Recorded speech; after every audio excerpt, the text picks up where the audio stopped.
नमस्कार. मी वैद्य वैभव हेंद्रे. आज एक वेगळा मुद्दा आहे.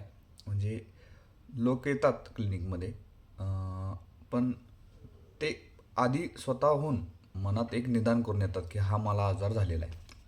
म्हणजे उदाहरणार्थ रुग्ण सांगतो की मला मूळव्याध झालेला आहे. पेशंट त्रास काय आहे ते सांगत नाही, पण त्याचं निदान हे आधी सांगतो.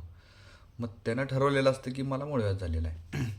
मग मुद्दा काय आहे की ह्याच्यामध्ये रुग्ण हा स्वतः निदान करतो आणि त्या निदान केल्यामुळं त्याची चिकित्सा किंवा त्याची लक्षणं ही त्याला व्यवस्थित सांगता येत नाही. ह्या आजारामध्ये कसं आहे की त्याचे प्रकार आहेत. म्हणजे मूळव्याध, भगंदर किंवा त्याला मी परिकर्तिका, एक फिशर आणि फिशुला अशा काही गोष्टी सांगितल्या आहेत. तर त्याच्यामध्ये रुग्ण स्वतःहून निदान करतो. म्हणजे त्याला एकच गोष्ट मस्त आहे की मूळव्याध. बाकीच्या गोष्टी त्याला माहीत नसतात. त्यामुळे रुग्णानं पहिल्यांदा डॉक्टरांशी व्यवस्थित बोललं पाहिजे की ह्या माझा त्रास आहे आणि ह्या ट्रीटमेंटसाठी कोणत्या प्रकारची ट्रीटमेंट ही मी करायला पाहिजे. ह्याच्यात दुसरा मुद्दा येतो की तो उष्णतेचा त्रास असा रुग्ण सांगतो, पण उष्णतेच्या त्रासाबरोबर त्याची लक्षणं काय आहेत ह्याचा पण त्याचा विचार केला पाहिजे.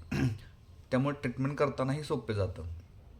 समजा मूळव्याध आहे किंवा अर्श आहे, तर त्याची ही चिकित्सा ही पहिल्या 2 स्तरामध्ये, म्हणजे डिग्रीमध्ये, त्याला आपण डिग्री म्हणून की फर्स्ट डिग्री, सेकंड डिग्री.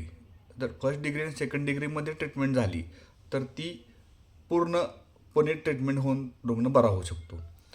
रुग्ण काय करतो की सुरुवातीची जी लक्षणं आहेत ही त्याला वाटतं की हा उष्णतेचा त्रास आहे, त्यामुळे तो तसंच अंगावर काढतो आणि त्याचं कन्व्हर्जन म्हणून परत 3ऱ्या-4थ्या स्टेजमध्ये गेले की मग ऑपरेशन करावं लागतं.